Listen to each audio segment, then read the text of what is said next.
Welcome. I'm Kelly Kearney with Starry Constellation Magazine, and fans, we have a special guest today, taking time out of her very busy schedule to talk about her new Lifetime movie, Husband, Father, Killer, the Alyssa Pladl Story, which is a true story. Welcome, actress Jackie Cruz. Thank you so much for talking with me today, Jackie. So much for having me. Absolutely. You know, you play the lead character in this film, Alyssa. Um, and the story is absolutely traumatic. It's based off a true crime that fans might remember from the news a few years ago. It shocked the nation. What drew you to the film and made you want to be a part of it? Um, when I read the script, like there was no question about it that I wanted to do it. Number one is because I was in an abusive relationship, obviously not to this extent, but at first, I judged a bit the character because I didn't understand why she would stay in a situation like this. But then it's also I was kind of judging myself because I was also in that situation and with manipulation and being young and not knowing and thinking no one else will ever love you. So I just felt like this story needed to be told, and I was in a position, being a new mother and everything, to tell the story from the heart. Yeah, and it must have been so hard as a new mother to go through this content. And also the mother of this story, Alyssa, your character, she's still with us. She wasn't one of the victims in the outcome of the story. Did you have an opportunity to connect with any of the real players in this dramatic story? I did not, but Elizabeth, the director, she was the one who actually called her to ask if we could use her story. And it was all because of the director, Elizabeth, that we ended up, Lifetime ended up using her life to tell the story. So it all, I got to give it to our director. She was fantastic at, making this happen so quickly, and being able to talk to Alyssa and being open to tell her stories so the nation could really know her side of the story, because like I told you, I was a bit judgmental at first. And then, but after you watch the film, you'll understand more inside her mind and her eyes. Yeah, because her perspective is a little lost in the national story that made the airwaves.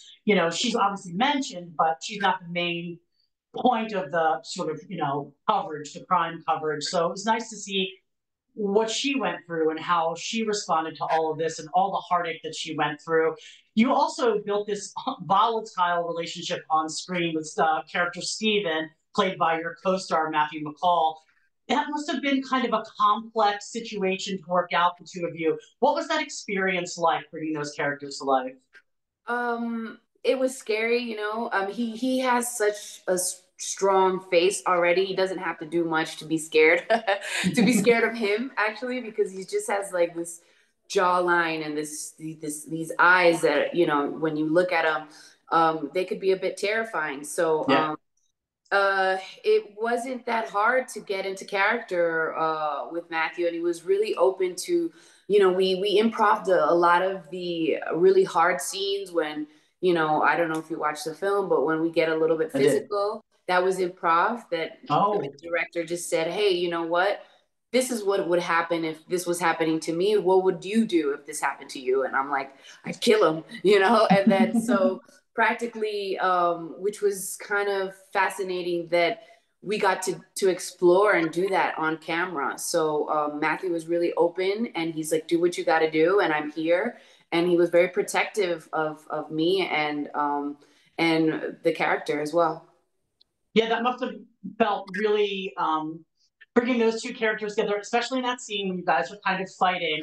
You have to have some comfort with your co-star to be able to, release all your inhibitions and just become that rage that you were feeling. So Yeah. I'm assuming the two of you worked that out a little bit before you kind of Just a went little at it. bit, not even a lot. We just a little Wow. bit. Yeah, it was just, I told you, really like what made it so real was that it felt so real because it was improv. It was, what would you do? What would be your emotions? How would you react? And And he was, you know, when you watch the film, he was just like in shock, that because the character has never been so strong before to him.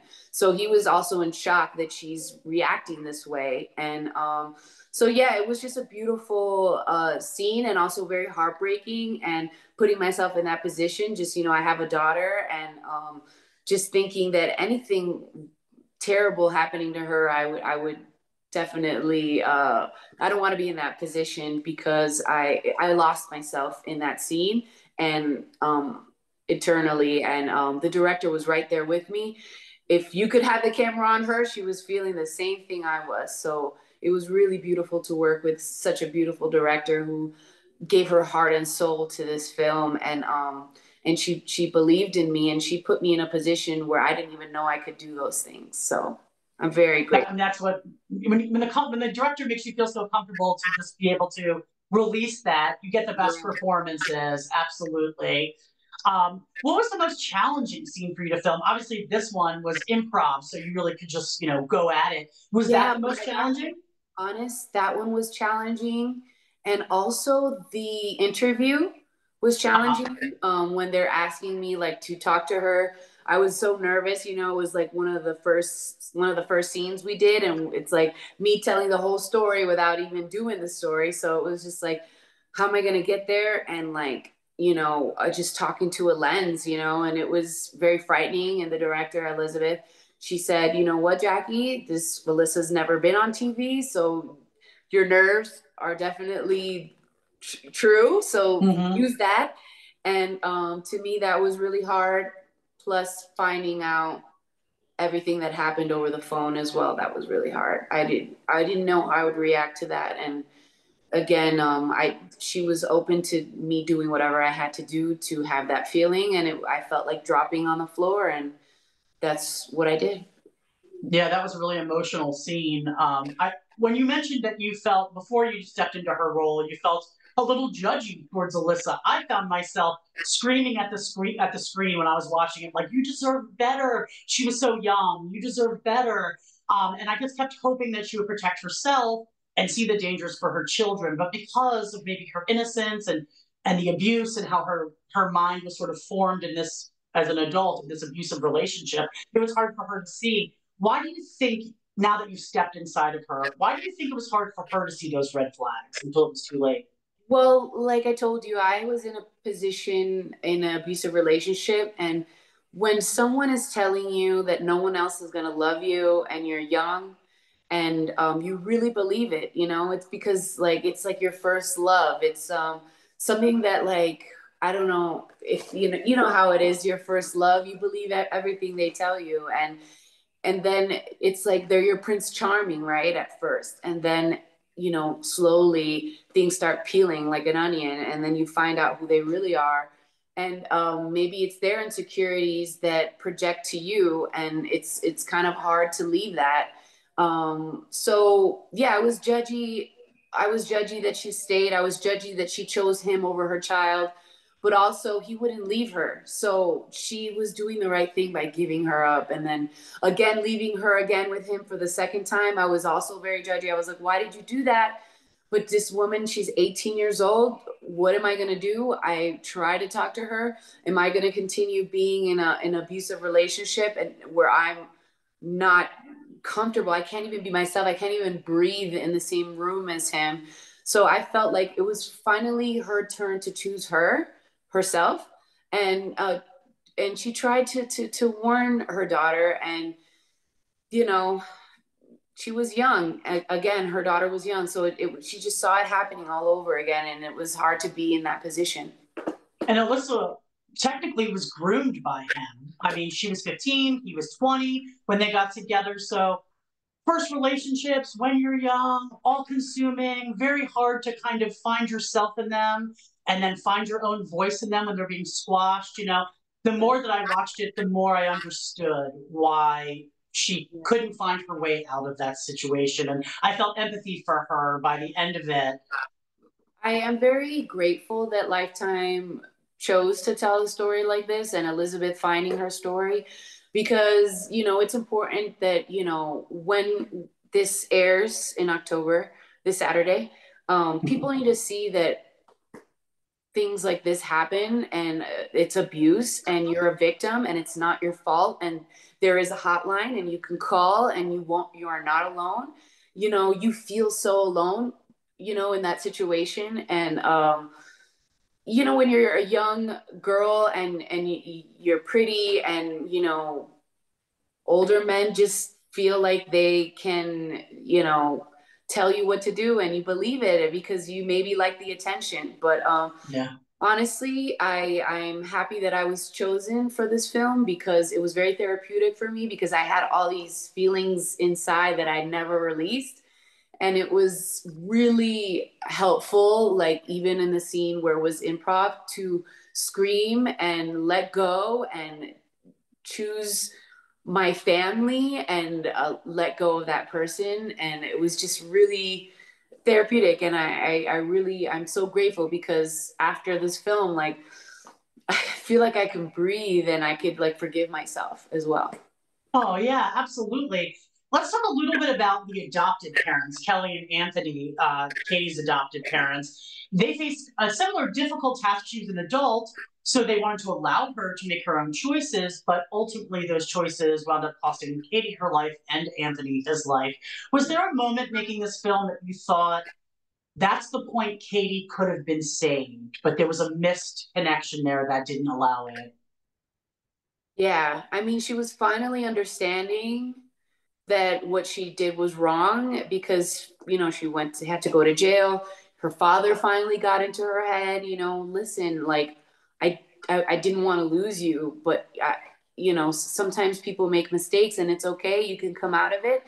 And I love that he was forgiving of her, and that she had someone to be with, even after this situation happened. And I don't understand why they didn't give her back her baby as soon as she was released. I mean, that I don't understand that. And yeah, I just I felt like I was blaming Alyssa too, like, but she had to protect her other daughters as well. So she was also protecting herself and her daughters, because she doesn't know what this man could do, and Absolutely.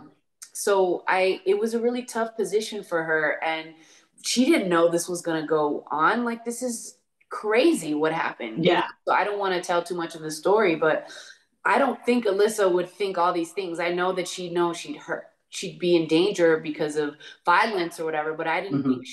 she thought that all these things would happen.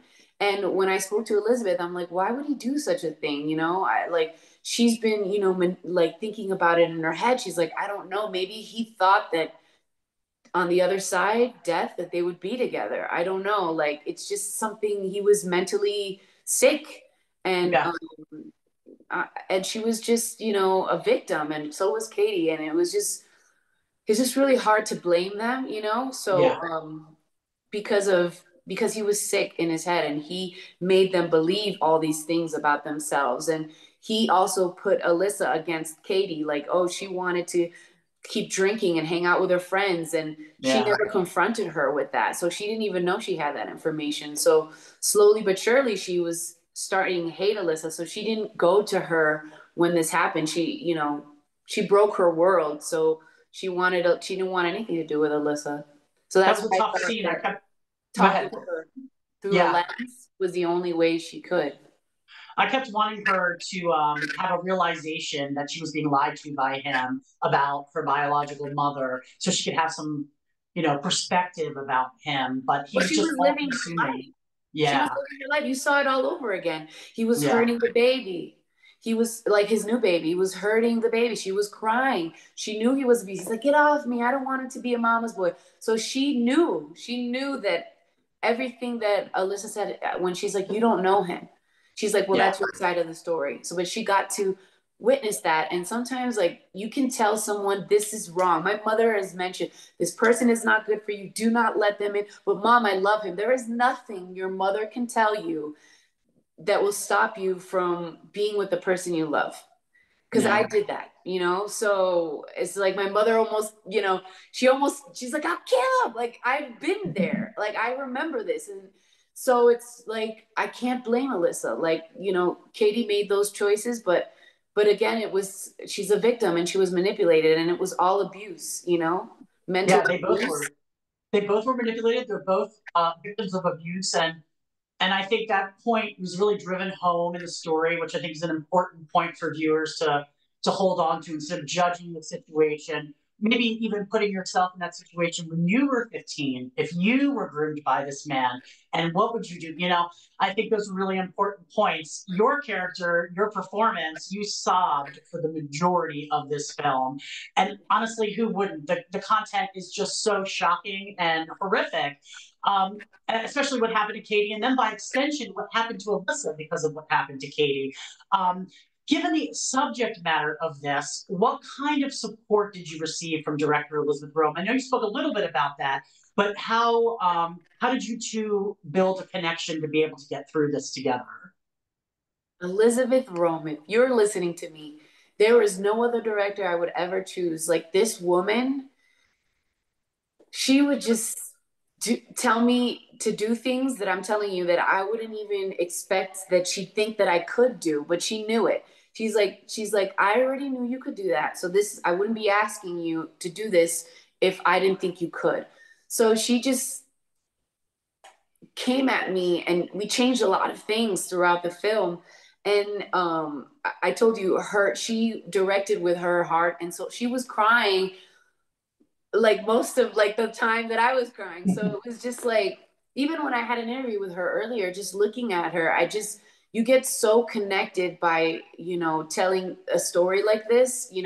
She has such a beautiful place in my heart. Like, I grew as an actor. I grew as, I don't know, a mother, just putting myself in that position. And I have a friend forever, Elizabeth. She is incredible, and I couldn't have asked for a better director because she's an actor's director, and she's an incredible actress, and she knew what she visualized, and she knew that I could do that. And not a lot of directors, give you that opportunity. So I'm just so grateful for her, and I'm grateful for her belief in me, and for Lifetime believing that I could do this. And yeah, I can't wait for everyone to see the film. And I didn't want Alyssa's character to be all, crying all the time. And I wanted you to see a strong woman, but it's so hard to like, The subject matter is, right. how can you not? But when you cry, does that make you weak? It really No, doesn't. no. Actually, I feel like I have a tattoo here that says it's okay to cry, because I feel like when you cry, it's like you're getting stronger and you're releasing everything that you have built up, and then it's gone, and then you can start over. So yes, I do cry a lot in the film, but I felt like I hope that you see a strong woman that is a hero. And she changed my life just by doing this role. So yeah. Well, the crime, the subject matter, all of it, it's triggering content. Even if you haven't had an abusive past, even if you're not an adoptee, I'm an adoptee. It was a Uh-huh. little bit triggering. Yeah. So, how did you decompress from this every day? You were on set, you were crying, you were going through all this, and then you would come home with your baby, your child, and have to decompress and be a mom. How did you do that? Right. Well, I was blessed. I had my cousin. I better tell her name because she's like, you better tell them.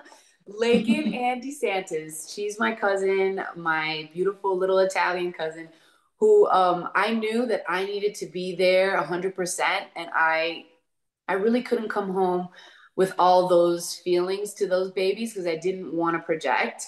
So while I was filming, I had my beautiful family, Lakin, take care of them. And I got another film while filming this one where I had to be a dancer.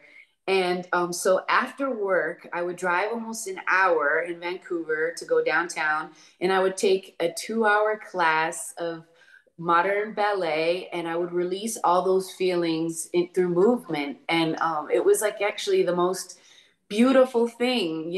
God is so amazing. And through the movement, like I would just forget about the day and just, think about the movement and the choreography. And also modern ballet is very dramatic, and also, you know, beautiful and theatrical. So it was really cool to be able to do that every day after work. I was doing So, 2 jobs at once, but it didn't feel like a job because it was like a release. Yeah, I guess if anyone's having some traumatic experience in their life, get some dance in that. It sounds like moving your body and maybe focusing on the physical instead of the mental might Yeah. help you get over that a little It bit. really did. It really did. I had an incredible choreographer, Malia, in Vancouver, who just, I would tell her about my day, and then she'd be like, all right, close your eyes, breathe, and follow me. And that's what I did. Wow. What do you think it is about this movie that's going to make it an instant fan favorite on Lifetime? Because they are well known for their mysteries, their dramas, their crime, their true crime, coverage. So, what is it about this film?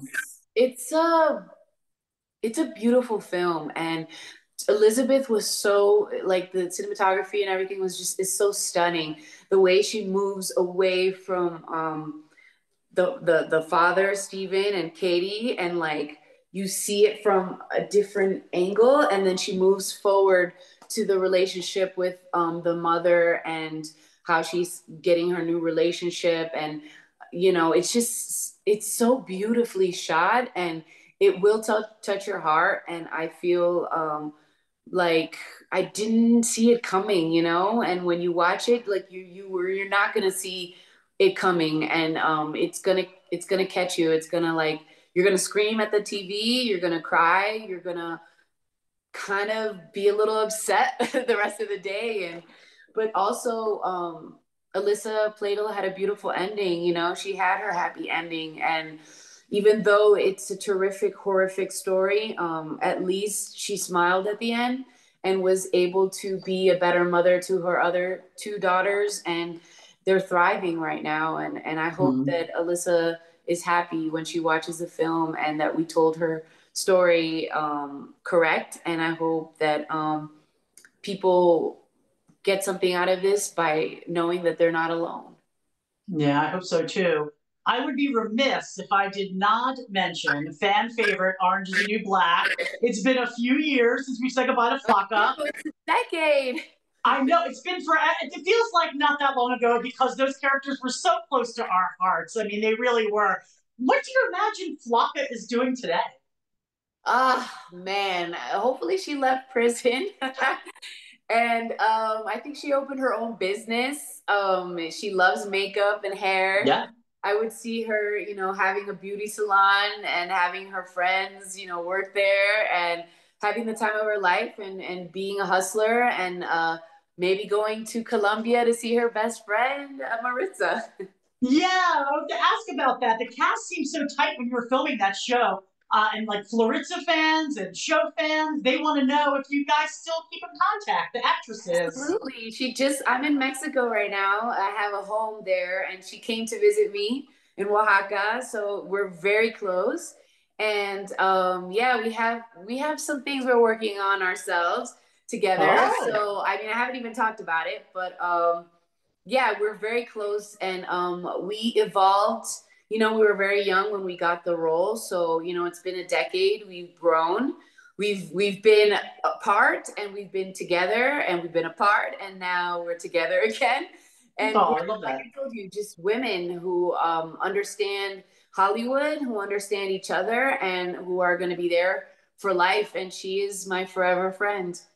Oh, I love that story. I love it so much. What's next for you, Jackie? I know you mentioned that you were doing a film where you played a dancer. So I Yes. don't know if you can talk about that, but let's talk about your future projects and what fans can look out for. Well, music is always, my first love as well. So I'm working on an album called Jacques La Femme. La Femme. Mm. And my next song is going to be called Thunder Kitty, which is kind of funny. But it's very 80s kind of rock vanity kind of vibe, Mm. Prince kind of vanity. Yeah. And yeah, I'm very excited about that. And I'm working on it in Oaxaca. So it's really cool here in Mexico. It's my little alter ego, my big alter ego coming out. So it'll be very different from the music you've heard now. And then I'm also working on my own series that I'm creating. So, but that's something that I can't really talk about yet. Oh, and so when do you think we'll see this dancing movie? I hopefully next year when it gets picked up in a film festival. It's a horror flick. It's called Woozy, and it's a horror flick, but it has so much heart. So it was really cool to go from a movie that has so much heart to another film that has so much heart, but through dance. I mean, my character is through dance. The movie's not about dance, but it's just I've never really read a script that is so um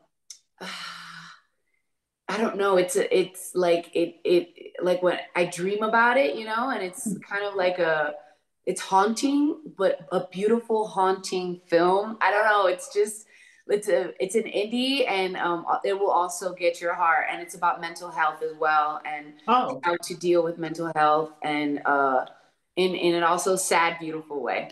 oh wow. Well, fans, I'm sure they can't wait to see that. And they followed you from the breakout roles in Orange is the New Black to your music career to this now, this new movie. What would you like to say to those fans who love you? Keep watching, keep listening. It's just the beginning for me. You know, after having children, your heart just grows bigger, but it's not in you anymore, it's in them. And I just have to prove to them and myself that you got to keep living your dream. Doesn't matter, you know, never put a time limit on your dream. And you know, they're my front row audience. When I come home, they're like, bravo, you know, they're so cute. You know, I make them clap for me sometimes. I'm like, I perform for them, and I definitely have an awesome audience at home. But I just want them to know that whatever they dream, especially when you're a child, you can actually do it. I had this dream of singing and acting when I was 6, and my mother was the one who was like, "Let me see if you got what it takes." So she was, without her, I wouldn't be where I'm at today. So I want to do the same for my children, and whatever they desire, I will be there to support them in anything. Well, a thank you to your mother for pushing you in the right direction. A thank you for keeping your children in here in your heart always. Thanks so much for talking with me today, Jackie. Fans, you don't want to miss this movie. You absolutely don't. It's going to air October 19th at 8 p.m. on Lifetime. Make sure you check Jackie out. It's been a joy talking with you today.